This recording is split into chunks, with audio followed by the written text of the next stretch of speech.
ॐ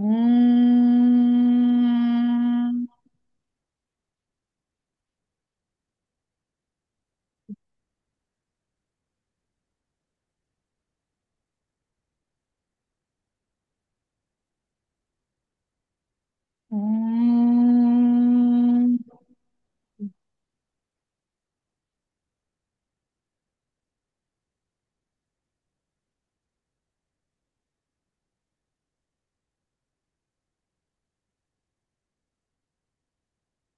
ॐ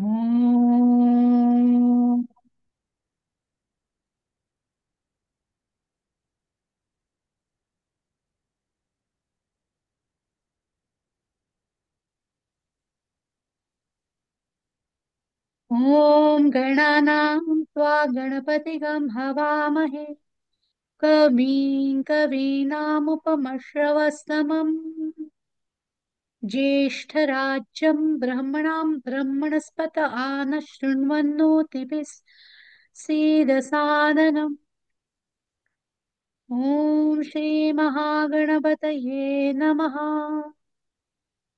सदाशिवसमारम्भाम् शङ्कराचार्यमध्यमाम् अस्मदाचार्यपर्यन्ताम् वन्दे गुरुपरम्परा। या उपनिषदाचा शांती मंत्र. ॐ भद्रं कर्णेभिः शृणुयाम देवाः भद्रं पश्येमाक्षभिर्यजत्राः स्थिरैरङ्गैस्तुष्टुवांसस्तनूभिः व्यशेम देवहितं यदायुः। ॐ स्वस्ति न इन्द्रो वृद्धश्रवाः स्वस्ति नः पूषा विश्ववेदाः स्वस्ति नस्तार्क्ष्यो अरिष्टनेमिः स्वस्ति नो बृहस्पतिर्दधातु। ॐ शान्ति शान्ति शान्तिः।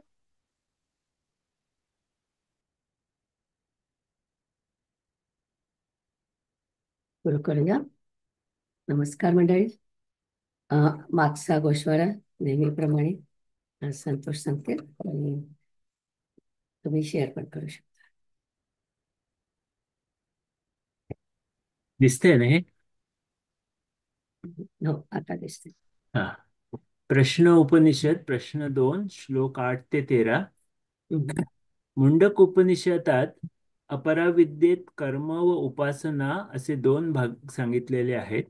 त्यातील उपासनेबद्दल या उपनिषदात विस्तृतपणे माहिती दिली आहे. जे साधन चतुष्टय करून आलेले असतात त्यांना पुढचा अभ्यास करायला या उपनिषदाशी खूप मदत होते.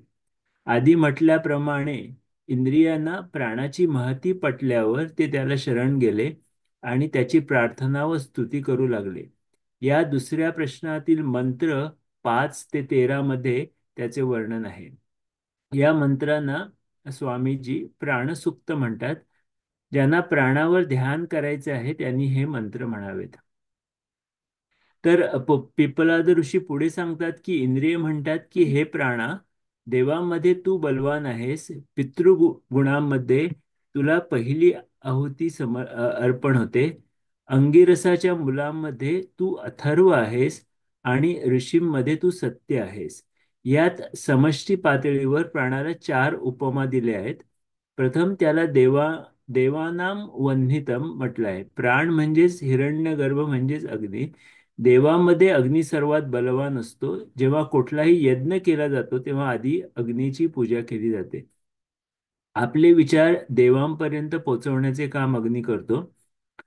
दुसऱ्या उपमेत त्याला पितृणाम प्रथमा स्वधा म्हटलंय. प्रत्येक शुभ कार्यात आधी पितरांची आठवण करून त्यांना अभिवादन करतात.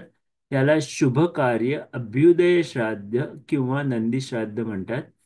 त्यात आपण पितरांमध्ये मागे मागे जात हिरण्यगर्भापर्यंत जातो, म्हणजे विश्वाच्या उगमस्थानापर्यंत जातो. तिसऱ्या उपमेत त्यांना ऋषीणाम सत्यम म्हटलंय. ऋषती जानाति इति ऋषी, ज्याला सर्व समजतं, दूरदृष्टी म्हणजे विजन आहे असा तो ऋषी.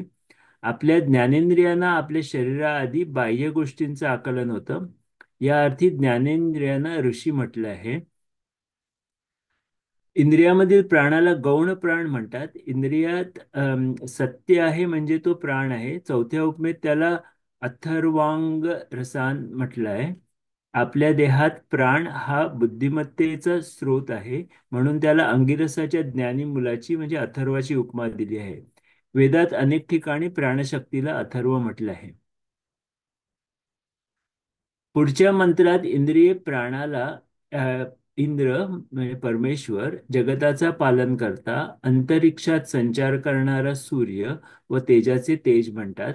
समष्टी पातळीवर प्राण हिरण्यगर्भ असल्याने त्याला ईश्वर म्हटले आहे. सूर्याला ज्योतिषाम ज्योतिही, तेजाचे तेज म्हणतात. सूर्य हिरण्यगर्भातूनच येत असल्यामुळे प्राणालाही तेजाचे तेज म्हटले आहे. सूर्यदेवाचे स्तवन करीत इंद्रिय पुढे म्हणतात की जेव्हा तू पर्जन्य रूपाने वर्षाव करतोस तेव्हा खूप पीक येते आणि प्रजा आनंदित होते. प्राणाला पुढे ते व्रात्य संस्कार रहित म्हणतात. ते म्हणतात की तू एकर्षी म्हणजे अग्नी आहेस, त्यामुळे तू सदा पवित्र आहेस आणि सर्व भक्षण करणारा आहेस. तू विश्वाचा स्वामी आहेस, तू सर्वांचा आदी आहेस, आम्ही तुला हवी देतो. तू वायूच्या रूपात प्राणशक्ती आहेस, तू पिता सांभाळणार आहेस. तर ज्याच्यावर मुंजीच्या पुढचे सोडा पण आधीचे संस्कार झाले नसतात किंवा ज्याला योग्य पद्धतीने काहीच शिकवलेलं नसतं, अशा व्यक्तीला व्रात्य म्हणतात. हिरण्यगर्भात विश्वनिर्मितीचं सर्व ज्ञान असतं, तसंच तो सगळ्यांचा आदी आहे, त्यामुळे त्याला शिकवणार कोण आणि तो सर्वज्ञ असल्यामुळे त्याला शिकवण्याची गरजही नाही. या अर्थी इथे प्राणाला व्रात्य म्हटलंय. अथर्ववेदात अग्नीला यज्ञ करताना एकर्षी म्हणतात. अग्नीमध्ये टाकलेल्या आहुतीला हवी म्हणतात. इथे प्राणाला अग्नीसारखे पवित्र म्हटलंय. आपण केलेल्या प्रार्थना त्याला अग्नी म्हणून हवी देत आहोत. प्राणामुळेच आपल्याला अस्तित्व मिळते व शेवटी आपण त्यातच विलीन होतो. या अर्थी तो सर्व भक्षण करणार आहे असे म्हटलं आहे. ते म्हणतात की जे तुझे रूप, वाणी, कान, डोळे व मनामध्ये सतत स्थित आहे त्याला तू मंगलमय कर. तू आमचा देह सोडून जाऊ नको. शरीरातून प्राण बाहेर जाऊ लागल्यावर काय होते त्याचे आकलन झाल्यामुळे इंद्रिय प्राणाला शरीरात स्थित राहण्याचे आवाहन करीत आहेत. तात्पर्य, त्रिलोकामध्ये जे जे स्थित आहे ते ते सर्व प्राणाच्या अधीन आहे. म्हणून इंद्रिय म्हणतात की हे प्राणा, माता ज्याप्रमाणे पुत्राचे पालन करते त्याचप्रमाणे तू आमचे रक्षण कर व आम्हाला संपत्ती व बुद्धी दे. अशा रीतीने पिप्पलाद ऋषींनी विदर्भ देशाच्या भार्गवाचा हे भगवान कोणत्या शक्ती या शरीराचे धारण करतात व त्यापैकी कोणत्या शक्ती त्याचे प्रकाशन करतात आणि त्यांच्यामध्ये सर्व प्रबळ कोण ते सांगा या प्रश्नाचं उत्तर दिलं. हे एका वाक्यात समरी म्हणजे ह्या प्रश्नाची की त्यात ते म्हणाले की आकाश, वायू, अग्नी, पाणी, पृथ्वी, वाचा, मन, नेत्र, कर्ण हे 9 देव शरीराचे धारण करतात. ते या शरीराला प्रकाशित करतात म्हणजे शरीराला कार्यान्वित करतात. परंतु या 9 देवाहून श्रेष्ठ असलेला प्राण स्वतःला 5 प्रकारांनी विभक्त करून या शरीराचे विघटन होऊ देत नाही, तो ते टिकवून ठेवतो. मग त्यांनी प्राणाची महती सांगितली. आता एक वाक्यात पहिल्या प्रश्नाचं समरी म्हणजे पहिला प्रश्न असा होता की कबंदीने विचारला होता की हे भगवान, या सर्व प्रजा म्हणजे मनुष्य, प्राणी इत्यादी कोणापासून निर्माण होतात? त्याचं उत्तर पिप्पलाद ऋषींनी पुढील 4 पायऱ्यात दिलं होतं की पहिल्यांदी प्राण व रई यांचं मिथून, त्यानंतर कालगणना निर्माण होते म्हणजे जेव्हा सृष्टी निर्माण होते दिवस, रात्र, वर्ष इत्यादी मोजायचे त्याची निर्मिती. मग अन्नसृष्टी निर्माण होते, सर्व प्राण्यांच्या खाण्याची अन्नसृष्टी निर्मिती आणि शेवटी प्रजासृष्टी म्हणजे सर्व प्रजेची निर्मिती होते. तिथे संपला.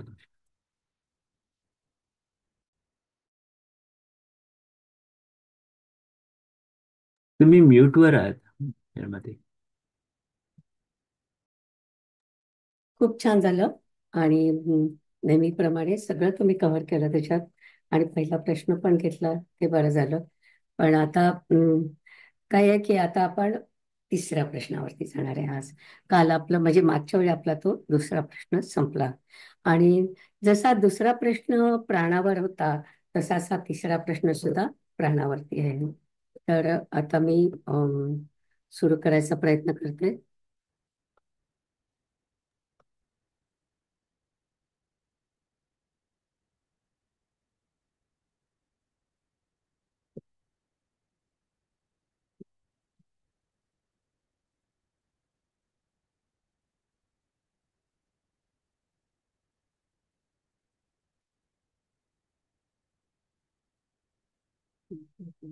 आम्ही याच्यामध्ये सुद्धा ती नेहमीची आपली स्लाईड ठेवली आहे याच्यामध्ये, की कोणचे कोणचे आपलं कुठले कुठले ऋषी आहेत. आणखी नंतर मग प्राणाचे प्रकार जे आपण म्हटलं ते पण महत्वाचे आहेत. शेवटच्या आपल्या श्लोकापर्यंत हे सगळे महत्वाचे आहेत, म्हणून ही पण स्लाईड मी याच्यामध्ये ठेवलेली आहे. आता आपण पहिला प्रश्न घेतो, पण एक मिनिट मी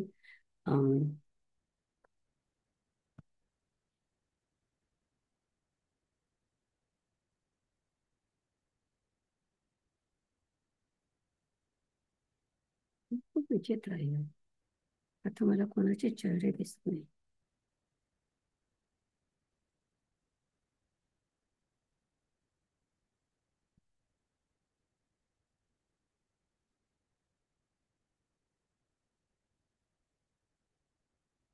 मला फक्त माझी स्लाईड दिसते, बाकी कोणाचे चेहरे दिसत नाही, पण असू द्या.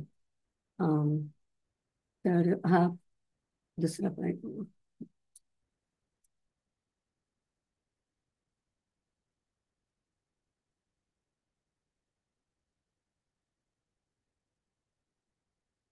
मला वाटतं 3च होतील आज, जास्त त्याच्यापेक्षा होणार नाही प्रश्न, कारण खूप त्याच्यामध्ये एलॅबोरेट आहे. पहिला आणि दुसरा त्याच्यात विशेष काही नाही आहे, पण तिसरा जो मंत्र आहे त्याच्यात आपल्याला बरंच काही शिकायचं आहे.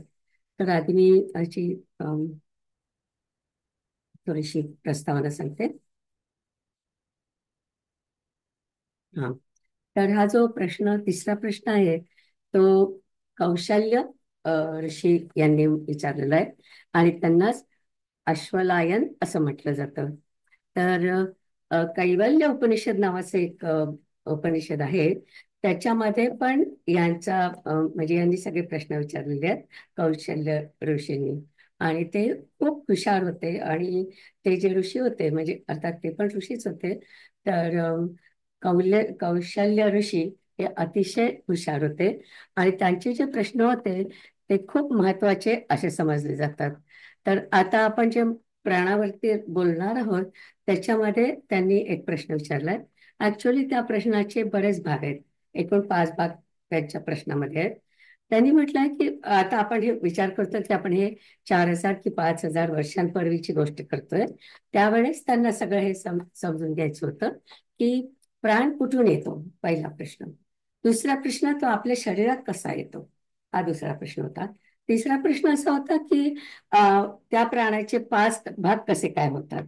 आणि त्याच्यानंतर 2 प्रश्न जे होते तो आता हा प्राण जो आपण म्हणतो तो आपल्या शरीरातला म्हणतो, म्हणजे व्यष्टीचा म्हणतो आपण. पण समष्टीवर पण प्राण आहे ना, म्हणजे बाहेर पण सुद्धा हवा आहे आणि प्राण आहे. तर मग समष्टीवरचा प्राण आणि शरीरामधला प्राण याची हे कसं तो मॅनेज करतो, असे त्याचे चौथा आणि 5वा प्रश्न होता. असे 5 प्रश्न कौशल्य ऋषींनी तर विचारलेले होते. तर त्या प्रश्नांची उत्तरं आपल्याला आता आपले गुरु ते आपल्याला देणार आहेत उत्तरं. तर त्याच्यातला आपण जो पहिला मंत्र आहे तो आपण बघतोय. तर आता श्यामला ते या म्हणते. अथ तृतीय प्रश्न. अथः एनं कौशल काय थोडं हळूहळू म्हणा, हळू म्हणजे स्पीड ओके पाहिजे. Okay okay. अतः एनं कौसल्यच आश्वलायनः पप्रच्छ भगवन् कुतः एषः प्राण जायते हम्म, कथम आयाति अस्मिन् शरीरे हम्म, आत्मानं वा प्रविभज्य कथं प्रातिष्ठते हम्म. केन उत्क्रमते कथं बाह्यम् अभिधत्ते कथम अध्यात्मम इति. ठीक है. याच्यातले जे काय मंत्र आहेत ते अं, गद्यच आहेत, त्यामुळे तसेच म्हणायचे असतात ते. तर छान म्हटलं तुम्ही. तर आता थोडस आपण त्याच्यातले शब्द बघू. अथ म्हणजे नंतर, त्याच्यानंतर म्हणजे दोन प्रश्न झाले, त्याच्यानंतर तिसरा प्रश्न अं, अश्वलायन विचारतोय. अश्वलायन कौशल्य. अश्वलाचा मुलगा म्हणून त्याला अश्वलायन म्हणतात आणि त्याचं नाव कौशल्य. तर एनम प्रपच्छ, प्रपच्छ म्हणजे त्याने विचारलं आणि तो म्हणला भगवान. भगवान तो आपल्या गुरुजींना म्हणतोय. अ, आणि मग तो म्हणतो एषः प्राणः, हा प्राण कुतः जायते, असा कुठून येतो. आणि मग कस्मिन शरीरे, मग आपल्या शरीरात तो कसा येतो. कथम आयते, कुठून येतो, कसा काय येतो आपल्या शरीरामध्ये. आत्मायन प्रविभज्य म्हणजे त्याचं विभाजन कसं होतं. आणि नंतर त्यांनी विचारलं आहे की तेन उत्क्रमणते, म्हणजे तो बाहेर कसा जातो. जेव्हा व्यक्ती एखादी मरते तेव्हा तिच्यातला प्राण बाहेर जातो, मग तो कसा बाहेर जातो, हा आणखीन एक प्रश्न होता. आणि नंतर त्यांनी म्हटलंय बाह्यम, बाहेर, कथम अभि अभिधत्ते म्हणजे कसा धारण करतो स्वतःला, कसा होल्ड करतो, आपण जे म्हणतो धारण करतो. आणि आतमध्ये आपल्या शरीरामध्ये तो स्वतःला कसा धारण करतो, असा खूप मोठा त्यांचा प्रश्न होता. आणि अर्थ म्हणजे मी आता तुम्हाला सांगितलाच, तर तसंच आपण बघू की नंतर अश्वलाचा मुलगा कौशल्य याने पिप्पलाद मुनींना विचारलं की हे भगवान, हा प्राण कशा पासून येतो. अं, शरीरात स्वतःला विभाजन कसं करतो आणि शरीरात कसा येतो, ते पण प्रश्न होता. आणि नंतर बाहेरील वस्तू कशा धारण करतो आणि आंतरिक वस्तू कशा धारण करतो, असा त्या मंत्राचा अर्थ आहे. तर कौशल्य ऋषींनी खूप सुंदर प्रश्न विचारला आहे. आणि त्यांना अ, आपल्याला माहित आहे की आत्मा म्हणजे, सॉरी, प्राण हा आत्म्याचं प्रतिबिंब आहे. प्रतिबिंब अशासाठी म्हणतात की त्याला सगळ्या ज्या गुण आहेत ते आत्म्याचे आहेत, पण आत्मा काम करत नाही, पण प्राण हा काम करतो. म्हणून त्याला प्राण आत्म्याचं प्रतिबिंब असं म्हटलंय. आणि प्रतिबिंब म्हटलं म्हणजे काय, तर आत्म्यामध्ये शुद्ध चैतन्य असतं आणि प्राणामध्ये अ, ब्रह्म आणि माया दोन्ही असतात. म्हणून आपण त्याला आत्म्याचं प्रतिबिंब असं म्हणतो. आणि तो आपल्या शरीरात कसा येतो आणि पाच रूपामध्ये कसा विभागतो, हे सगळे प्रश्न त्यांनी आता आपल्याला विचारले आहेत. तर आपण आता दुसरा मंत्र म्हणू. तो पण सोपा आहे तो मंत्र. हा. शामध्ये. तस्मै सः उवाच हं. अतिप्रश्नान् पृच्छसि ब्रह्मिष्ठ असि इति तस्मात् ते अहं ब्रवीमि. छान. तर शब्दार्थ बघूया आपण. मी पुढची स्लाइड करते.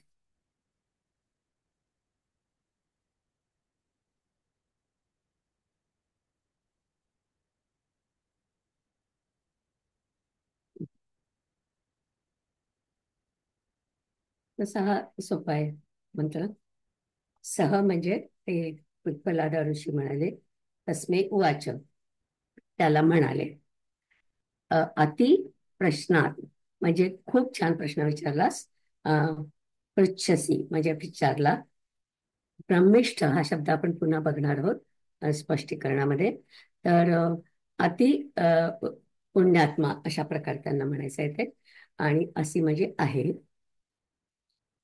अति तिथे संपलं त्यांचं. मग तस्मात म्हणजे म्हणून, अहम मी, ते म्हणजे तुला ब्र ब्रवीमी म्हणजे मी तुला उत्तर देईन.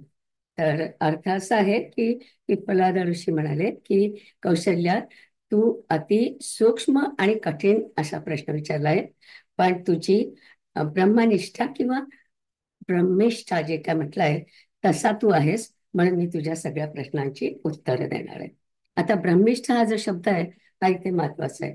कारण जेव्हा एखादी व्यक्ती वैदिक ज्ञानामध्ये पारंगत असते तिला ब्रह्मिष्ठ असं म्हटलं जातं. तर त्यांना ब्रह्म जाणून घेण्याची खूप इच्छा असते आणि त्या दृष्टीने ते वेदाचा खूप अभ्यास करत असतात. आपण सुरुवातीलाच म्हटलं की कौशल्य त्यांनी खूप अभ्यास केलेला आहे, तो खूप हुशार आहे. तर अ, त्या दृष्टीने त्यांनी त्याला ब्रह्मिष्ठ असं म्हटलेलं आहे आणि अ, वेदाचा समग्र त्यांनी अभ्यास केलेला आहे.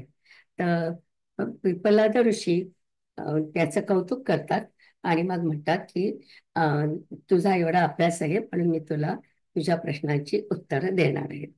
तर आता पुढचा जो मंत्र आहे ना तो सगळ्यात खूप महत्वाचा आहे, कारण आता ते उत्तर द्यायला सुरुवात करतात. याच्यात म्हणजे हा तिसरा मंत्र आणि नंतर मग चौथा पाचवा आणि आणखीन एक दोन मंत्र सगळेच खूप महत्वाचे आहेत. आणि मला वाटतं की ज्यांनी आज अटेंड करतात आहे ते खूप महत्वाचं आहे, कारण की आता आपण सगळ्यात महत्वाचं म्हणजे कोर आपण जे म्हणतो तसं आपण वेदांत सगळं शिकणार आहोत. आणि या कोर शिकताना अं, तुम्हाला जर काही प्रश्न असले तर तुम्हाला लिहून पाठवा आणि आपण पुन्हा त्याच्याबद्दल बोलू. तर आता मी स्लाइड पुढे करते. ओके, तिसरा मंत्र आला. हम्म. म्हणू हो. आत्मनः एष प्राण जायते यथा एषा पुरुषे छाया एतस्मिन् एतत् आततं मनोकृतेन आयाति अस्मिन् शरीरे. त्याचा अर्थ बघू, शब्दांचा अर्थ बघू आधी. एषः प्राणः म्हणजे हा प्राण, आत्मानः म्हणजे आत्मा, जायते उत्पन्न, आपण नंतर अर्थ पूर्ण बघणारच आहोत, यथा तसेच, पुरुषे छाया म्हणजे आत्म्याची छाया, मगाशी तुम्हाला म्हटलं तसं, एतत या आयुष्यात, एतस्मिन म्हणजे त्यात, आततम म्हणजे विखरलेलं असतं. आपल्या शरीरामध्ये पाच जे प्राण आहेत ते विखरलेले असतात. अ, मनोकृतेनं मनाच्या अ, मनाने केलेल्या पूर्व कर्मामुळे, अस्मिन शरीरे म्हणजे आपल्या शरीरात, आयती म्हणजे येतो. आता अर्थपूर्ण कसं आहे की आत्मा, आत्म्यापासून हा प्राण उत्पन्न होतो. अ, त्याच्यामुळे देहाचे अ, त्या देहाच्या मध्ये तो छायेसारखा असतो. प्राण जो असतो तो आपल्या शरीरामध्ये आत्म्याची छाया असा असतो. त्याचप्रमाणे आत्म्याच्या बरोबर हा प्राण असतो. आणि हे आपल्याला कशामुळे होतं, की आपल्या शरीरात प्राण कशामुळे येतो, तर आपलं जे पूर्वकर्म असतं, आपलं जे प्रारब्ध कर्म असतं त्याच्यामुळे हा आपल्याला जन्म मिळतो. आणि ते कशामुळे मिळतं, तर आपलं जे प्रारब्ध कर्म असतं आपण संचित मधून काढतो. ही तुम्हाला सगळी गोष्ट माहितीच आहे.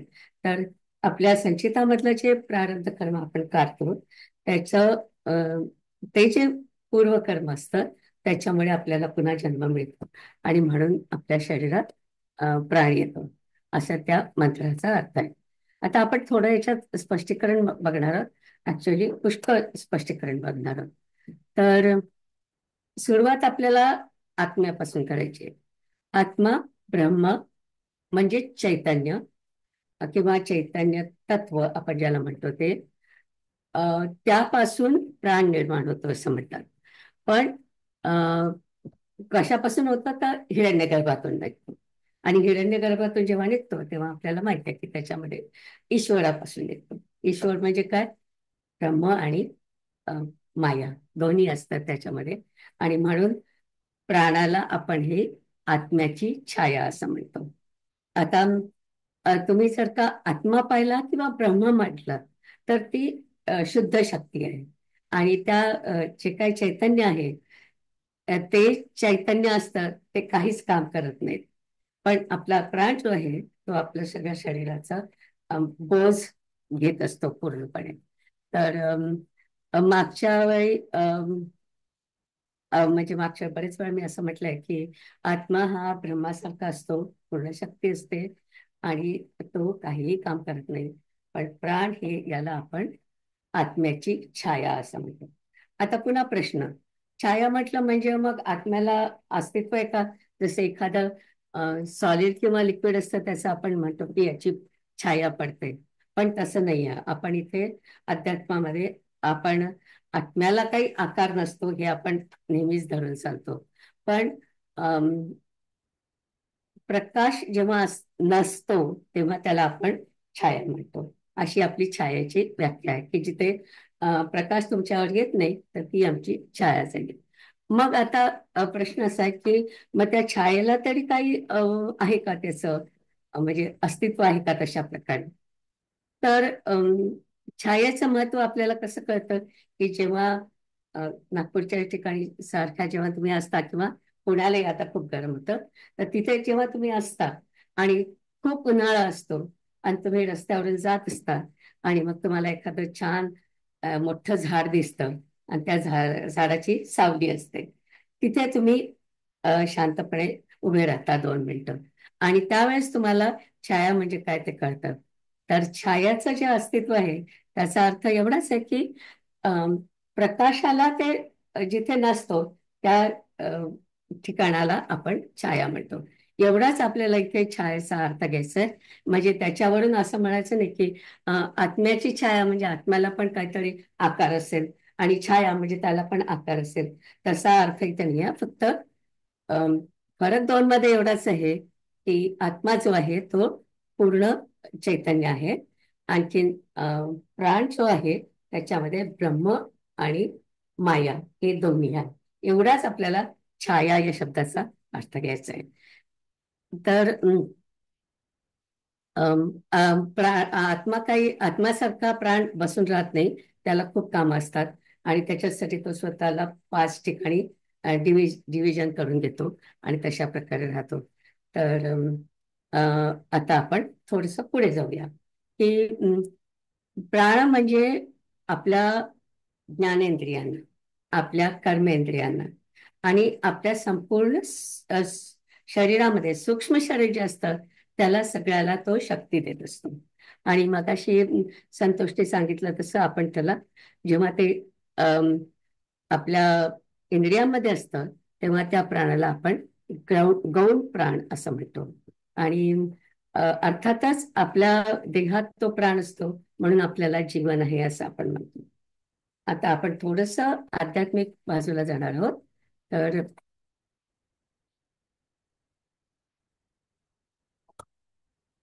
आपल्या शरीरामध्ये चैतन्य असतं. चैतन्य असतं म्हणजे काय? तर आत्मा असतो. आणि आत्म्याला दुसरा शब्द आपण वापरतो कॉन्शियसनेस. कॉन्शियसनेस हा शब्द आपण वापरतो आत्म्यासाठी. मी त्याचं ट्रान्सलेशन केलं नाही, म्हटलं की ते आपल्या लक्षात लवकर येतं कॉन्शियसनेस म्हटलं की. तर पण प्राण हा कॉन्शियसनेस नाही, हे पण आपल्याला स्वामी माझे जे स्वामीजी आहेत त्यांनी आपल्याला सांगितलं परमार्थानंदांनी की आपल्या शरीरामध्ये आत्मा जो असतो तो कॉन्शियसनेस आहे, पण प्राण हा कॉन्शियसनेस नाही आहे. आणि कॉन्शियसनेस जो आहे तो सगळीकडेच आहे. तुम्हाला माहिती आहे ब्रह्म सगळीकडे आहे, तसं कॉन्शियसनेस सगळीकडे आहे. पण तो कोणीही निर्माण करू शकत नाही. जेव्हा आपण हे पण बरेच वेळा बोललोय की जेव्हा एखादी व्यक्ती मरते तेव्हा तिच्या शरीरातला म्हणजे असं घटाकाश म्हणतो ना आपण, की समजा मडकं आहे आणि त्याच्यामध्ये पाणी आहे, ते तुम्ही जर का नदीमध्ये किंवा कुठेतरी अशी ठेवलं तर बाहेर पण पाणी आहे, मडक्यामध्ये पण पाणी आहे. समजा ते मडकं फुटलं तर त्या पाण्याचं काय होतं? ते सगळ्या बाकीच्या पाण्यामध्ये मिसळून जातं. तर तशा प्रकारे आपल्यातला जो कॉन्शियसनेस आहे तो कॉन्शियसनेस अशा प्रकारे पुन्हा सगळ्या ब्रह्मामध्ये मिसळून जातो. तर याच्यामध्ये स्वामीजी म्हणतात की अग्नी नाही, वायू नाही किंवा पंचमहाभूत नाही, कोणीही कॉन्शियसनेस निर्माण करू शकत नाही. कॉन्शियसनेस नेहमीच असतो आणि जो कॉन्शियसनेस असतो जेव्हा आपल्या शरीरात असतो तेव्हा आपण त्याला आत्मा म्हणतो. एवढाच फरक आहे. ते बाहेर सगळं आहे ते ब्रह्म आहे आणि जेव्हा ते असं घटामध्ये असेल तेव्हा त्याला आपण आत्मा म्हणतो. आता हे सगळं एकदम पूर्ण अध्यात्म आहे. थोडंसं आणखीन आपण पुढे जाणार आहोत. तर आपल्या शरीरामध्ये जी काही शक्ती आहे ती प्राणामुळे येते. तर म्हणून ही जी शक्ती आहे आणि आपण त्याला म्हटलं होतं आत्म्याची अ, छाया, राईट. तर असं असल्यामुळे आपल्या शरीरातला जो प्राण असतो त्याच्यासाठी एक महत्वाचा शब्द आहे. मला कदाचित पुढची साईड द्यावी लागेल. हा, ओके. तर आपल्या शरीरातला जो महत्व काय प्राण जो आहे त्याला रिफ्लेक्टेड कॉन्शियसनेस असं म्हणतात. महत्वाचा शब्द आहे रिफ्लेक्टेड कॉन्शियसनेस. आपण आत्म्याला कॉन्शियसनेस म्हटलं, पण त्याची ही जी छाया आहे या छायेला आपण रिफ्लेक्टेड कॉन्शियसनेस किंवा प्रतिबिंब चैतन्य असं म्हणतो. आणि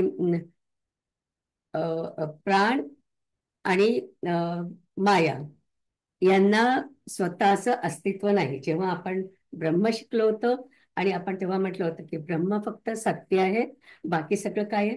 कोणाला आठवतो शब्द? बाकी सगळ्या जगाला आपण काय म्हणतो? एनिवन? मिथ्या. मिथ्या. Right, exactly. तर आपण त्याला मिथ्या का म्हणतो? कारण त्याला स्वतःचं अस्तित्व नसतं. मिथ्या म्हणजे खोटं नाही, हे पण आपण नेहमी सांगतो की मिथ्या म्हणजे त्याला स्वतःचं अस्तित्व नसतं. तसं प्राणाला सुद्धा स्वतःचं अस्तित्व नाही. तिथे आत्मा आहे म्हणून प्राण आहे. तसंच मायेला स्वतःचं अस्तित्व नाही. ब्रह्मामुळे माया आहे. तसं आत्मा आहे म्हणून प्राण आहे. तर ब्रह्म हा मायेचा आधार आहे. ब्रह्म हा मायेचा आधार आहे आणि प्राणाचा आधार कुठला आहे? तर आत्मा. बेसिकली ब्रह्मच, पण आता इथे आपण छोट्या गोष्टीत बोलतोय म्हणून आपण म्हणतो की आत्मा हे प्राणाचा आधार आहे. तर मग प्राण हा कुठून निघाला? तर ब्रह्मतत्वामधून निघाला, पण हिरण्यगर्भातून निघाला. असं ते पहिल्या प्रश्नाचं उत्तर आहे. प्राण हा जर निघतो तो ब्रह्मतत्वातूनच निघालाय, कारण आत्मा म्हणजेच ब्रह्मतत्व. आणि पण तो जो का निघाला आहे तो ब्रह्मतत्वापासून निघालाय, पण ब्रह्मतत्वातलं जे काय निघतं ते सगळं हिरण्यगर्भातून निघतं. तर प्राण हा हिरण्यगर्भातून निघालाय असं आपल्याला म्हणता येईल. टेक्निकली आपण म्हणतो की प्राण हा ब्रह्मतत्वातून निघाला. तर हे पहिल्या प्रश्नाचं उत्तर झालं. आणि पुन्हा एक लक्षात ठेवायचं की आत्मा हे मॅटर नाही आहे. आपण अगदी सुरुवातीला आज पुन्हा संतोषने ते रिपीट केलं होतं की आपण दोन गोष्टी पाहिल्या होत्या, प्राण आणि रई. तर रई म्हणजे मॅटर आणि प्राण म्हणजे आत्मा आणि ब्रह्म. तर ती जी काय एनर्जी आहे ती एनर्जी याच्यामध्ये असते, म्हणून आपण त्याला मॅटर म्हणत नाही, त्याला पण आपण चैतन्यच म्हणतो.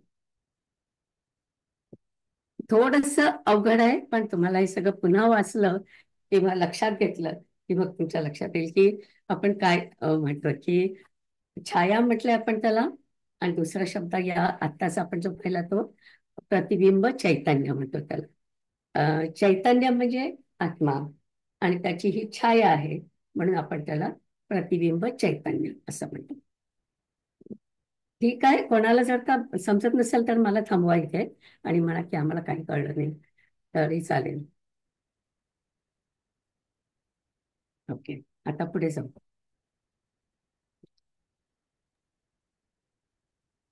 तर चौथा म्हणायचं.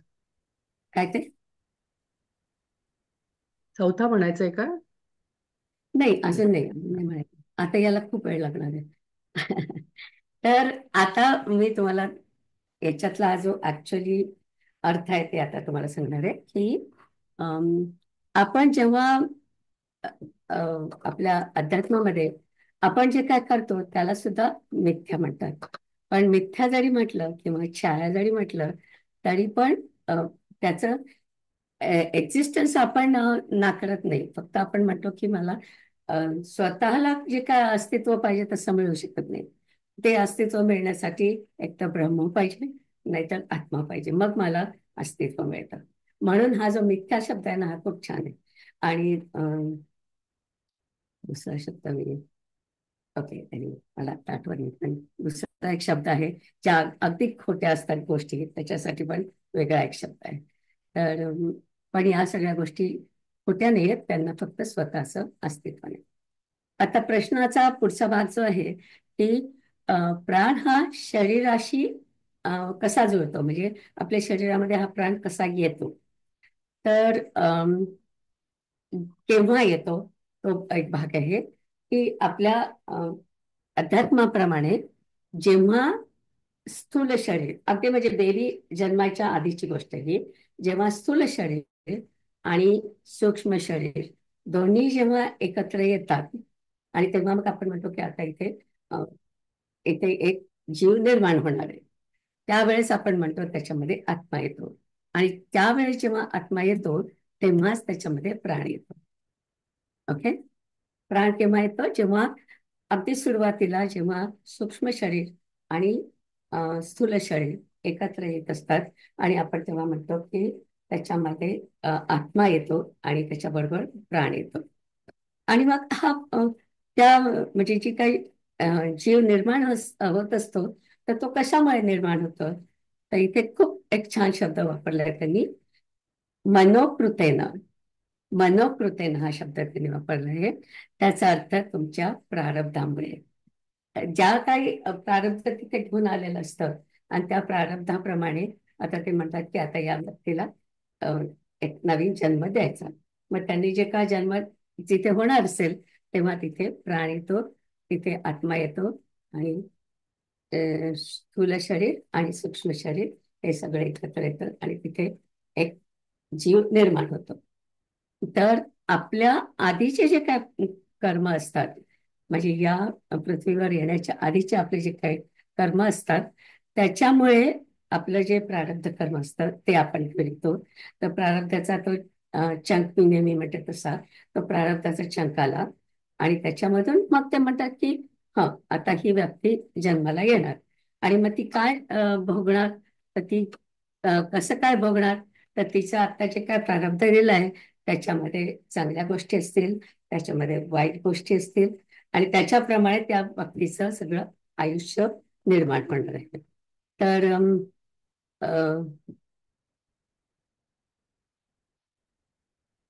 ओके. आणि जेव्हा मग आता हा जो प्राण आला शरीरामध्ये, मग तो जातो कधी शरीरातून, हा पुन्हा दुसरा एक प्रश्न होता रे. की हा आता शरीरामध्ये प्राण आला पण तो जातो कसा.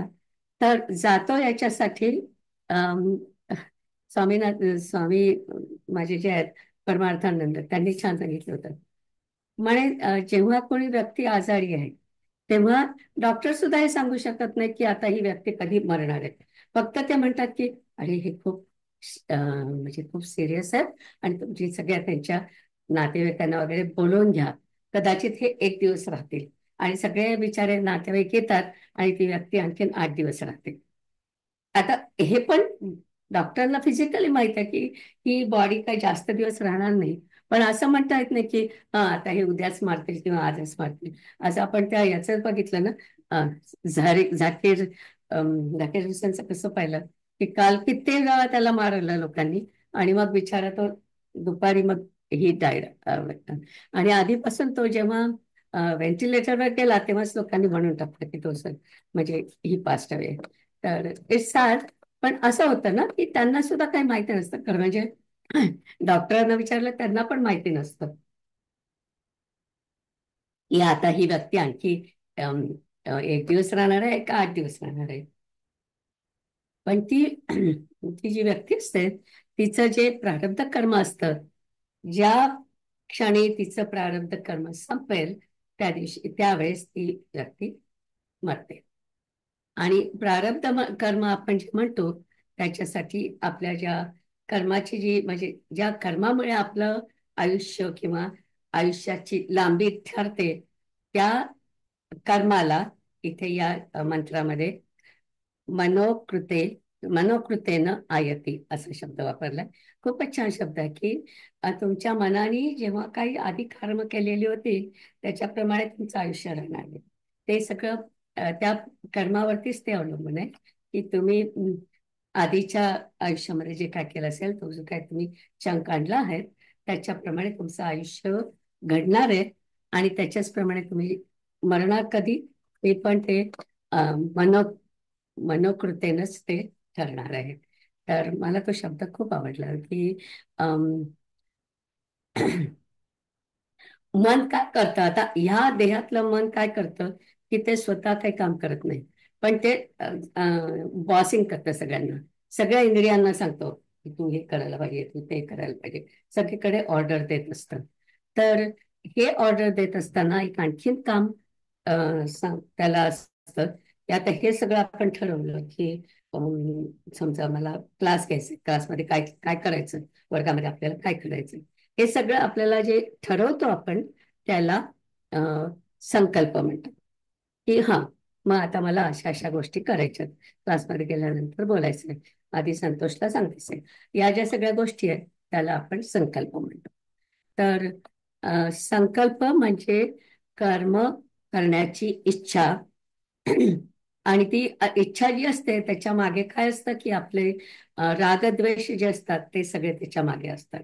तर समजा आपल्या मनात एखादा कशाच्या बद्दल राग असेल तर मग कोणाला तरी शक्ती शिक्षा करायची असं तसं ते जे सगळे असतात गोष्टी आपल्या मनामध्ये घडत असतात त्याला सगळ्याला आपण संकल्प म्हणतो.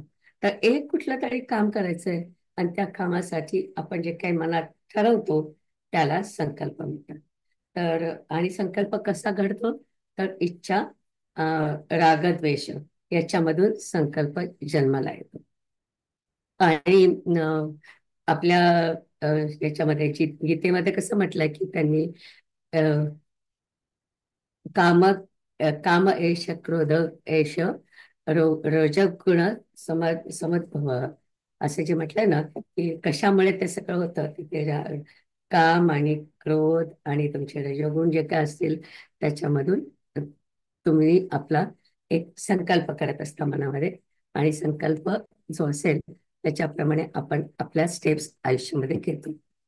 तर आता दुसऱ्या प्रश्नाचं आपल्याला इथे उत्तर मिळते की अं, तुम्हाला जन्म कसा मिळतो तर तुमचं जे संचित असेल त्या संचित मधून तुम्हाला प्रारब्ध जे काय मिळालं असेल त्या प्रारब्धाप्रमाणे तुमचा जन्म घेतला जातो त्या व्यक्तीचा जन्म घेतला जातो. आणि कधी कधी असं म्हटलं जातं की देवानी आपल्याला जन्म दिला आणि देवच आपल्याला सगळे असे कर्माचं फळ देणारे वगैरे. ऍक्च्युअली देव काय करतो की देव स्वतः काय करत नाही म्हणजे देव काय करतो की तुमचे सगळे कर्म बघतो. हा आता तुम्ही हे चांगले कर्म केले असतील तर तुम्हाला चांगले फळ मिळेल नसेल केलं तर तुम्हाला वाईट फळ मिळतील. आणि तुम्ही जेव्हा जन्माला येता ते प्रारब्ध कर्म घेऊन येणार तर त्याच्यावरून तुमची जेव्हा आजूबाजूचे लोक असतात ते पण त्याच्यावरून ठरलं जातं. आणि कधी कधी तुम्हाला चांगले लोक मिळतात कधी छळणारे लोक मिळतात. हे सगळं सुद्धा तुमच्या कर्माचं फळ आहे असं आपल्या वेदामध्ये म्हटलं आहे. एक सगळं जे होतं ते सगळं तुमच्या कर्मामुळे होतं प्रारब्ध कर्मामुळे होतं.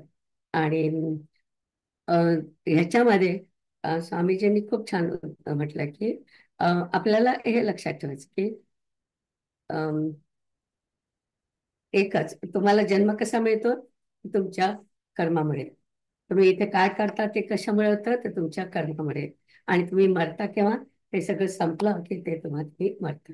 तर सगळं हे तुमच्या काय छान शब्द होता तो मनोकृतेनं होतं. मनोकृतेने ते सगळं होत असतं. आणि मनोकृत म्हणजे या जन्मातलं म्हणत नाही आपण आपल्याला प्रारब्ध आधीपासूनच मिळतं ना म्हणजे आधी का जे काय असेल त्याच्याप्रमाणे तुमचं प्रारब्ध घडत असतं. तर अशा प्रकारे आपण हा खूप महत्वाचा मंत्र आहे. आणि त्याच्यावरती थोडासा विचार करायला पाहिजे. मी याच्यामध्ये बरेच शब्द वापरले होते. पुन्हा सांगते ते शब्द मी आपल्या स्लाइडकडे जे आहे ते, की प्राण ही आत्म्याची छाया आहे. एक झालं. आणि त्याच्यामध्ये फरक काय आहे, तर आत्मा आणि ब्रह्म एकच असतात. पण प्राण हा जो आहे त्याच्यामध्ये ब्रह्म आणि माया दोन असतात. नंतर प्राणाला आपण काय म्हणतो, की रिफ्लेक्टेड कॉन्शियसनेस म्हणतो किंवा प्रतिबिंब चैतन्य असं म्हणतो. आणि आपण जसं आपलं ब्रह्म आणि मिथ्या जे म्हटलं होतं, ब्रह्म सत्य आणि जगत मिथ्या, तसंच आपण इथे म्हणणार आहोत की माया जशी आहे तसा प्राण पण त्याला स्वतःचं अस्तित्व नाही आहे. म्हणून आपण त्याला मिथ्या म्हणतो. आणि अं, ब्रह्म हा मायेचा आधार आहे, पण प्रा आत्मा हा प्राणाचा आधार आहे, असं आपल्या मंत्रामध्ये सांगितलेलं आहे. तर पहिल्या प्रश्नाचं उत्तर होतं की प्राण कुठून निघतो, तर प्राण हा तत्वातून निघतो. दुसऱ्या प्रश्नाचं उत्तर आहे की प्राण आपल्या शरीरामध्ये कसा येतो, तर आपल्या मनोकृतेनं येतो. आपलं जे काही प्रारब्ध असेल त्याच्याप्रमाणे येतो. तर त्याच्या 5 प्रश्नांपैकी 2 प्रश्नांची उत्तर आपल्याला या मंत्रामध्ये मिळाली. आता प्रारब्धामुळे प्राण हा आपल्या स्थूल शरीर आणि सूक्ष्म शरीर जिथे संयोग होतो त्यांचा, तेव्हा प्राण आपल्या शरीरामध्ये येतो. हा दुसरा भाग होता. तेव्हा येतो आपल्या शरीरामध्ये प्राण, तर जेव्हा हे दोन शरीर एकत्र येतात तेव्हा आपल्या शरीरामध्ये प्राण येतो. मला म्हणजे आता अम, जे काही डॉक्टर लोक इथे आहेत त्यांना कदाचित हे लॉजिकली म्हणजे आजच्या म्हणजे मेडिकल याच्याप्रमाणे कदाचित बरोबर वाटत पण नसेल, पण दिस इज व्हॉट द म्हणजे आपल्या अध्यात्मामध्ये हे सगळं सांगितलंय, म्हणून आपल्याला ते आता सांगायला पाहिजे. आणि ओके, ही किती वेळ राहिला या ऍक्च्युली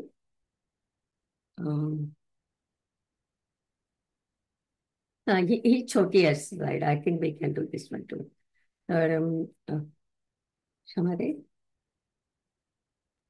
ओके म्हणते. हा, यथा सम्राट एव अधिकृतान् विनियुक्ते एतान् ग्रामान् अधितिष्ठस्व इति एवम् एव एष प्राण इतरान् प्राणान् पृथक् पृथक् एव सन्निधत्ते. ठीक आहे. छान. हो, छान म्हटलं.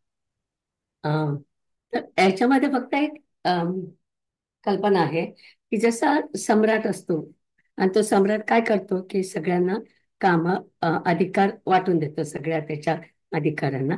आणखीन त्याप्रमाणे तो सांगतो की ओके, या गावाचं तू अधिकारत्व घे, किंवा या गावांचं म्हणजे जास्त पण गावं एखाद्या अधिकाऱ्याला मिळू शकतं.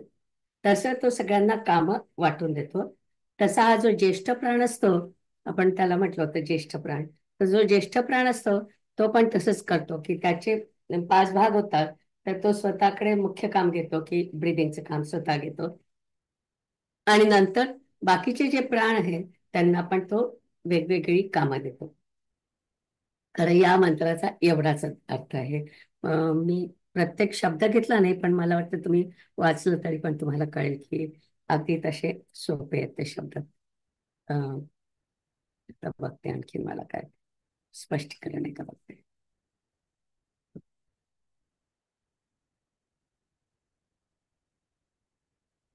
नाही, स्पष्टीकरण एवढंच आहे की ही खूप छान उपमा आहे. आणि जसा एखादा सम्राट आपल्या अधिकाऱ्यांना गावं वाटून देतो, तिथे दोनदा एक शब्द आलाय. गावांचा जो शब्द आहे ग्राम, तो शब्द दोनदा आलाय. याचा अर्थ स्वामीजी म्हटले की याचा अर्थ काही लोकांना एकच गाव मिळेल किंवा काही लोकांना जास्त गाव मिळतील, म्हणून त्यांनी 2 ठिकाणी ग्राम शब्द वापरलाय. तर असं. आणि मग हा प्राण काय करतो, मुख्य प्राण, की बाकीचे जे 4 प्राण आहेत त्यांना पण खूप महत्वाचे कामं देतो, अधिकारित्व देतो. आणि मग ते आपले स्वतःचं काम, तो प्राण जोपर्यंत त्या शरीरात आहे तोपर्यंत सगळे आपले कामं करत असतात. तर ते आपण आता पुढच्या मंत्रामध्ये बघणार आहोत की त्या प्रत्येक प्राणाला काय काम दिलेलं आहे आणि ते कशी कामं करतात ते आपण बघू शकतो. तर आपले शंकराचार्य पण म्हणतात की ह्या उपनिषदामध्ये जेवढी प्राणाबद्दल माहिती आहे तितकी तुम्हाला कुठेच मिळणार नाही. म्हणून शंकराचार्यांनी बहुतेक बहुतेक हे जे उपनिषद आहे हे 10 जे महत्वाचे आहेत त्याच्यामध्ये त्यांनी हे उपनिषद घेतलेलं आहे. मुख्य 10 उपनिषद आहेत त्याच्यामध्ये त्यांनी हे घेतलं आहे. तर प्राण्याचे जे काही कामं आहेत ते आपण पुढच्या वेळी बघूया. थांबूया. याच्यामध्ये थोडस तुम्हाला लिहून वाचायला पाहिजे आणि फक्त संतोषनेच नाही बाकीच्यांनी सुद्धा थोडस त्याच्यामध्ये रिव्हिजन करायला पाहिजे असं मला वाटतं. बरं. संध्या म्हणते. घेते. ॐ पूर्णमदः पूर्णमिदं पूर्णात् पूर्णमुदच्यते पूर्णस्य पूर्णमादाय पूर्णमेवावशिष्यते.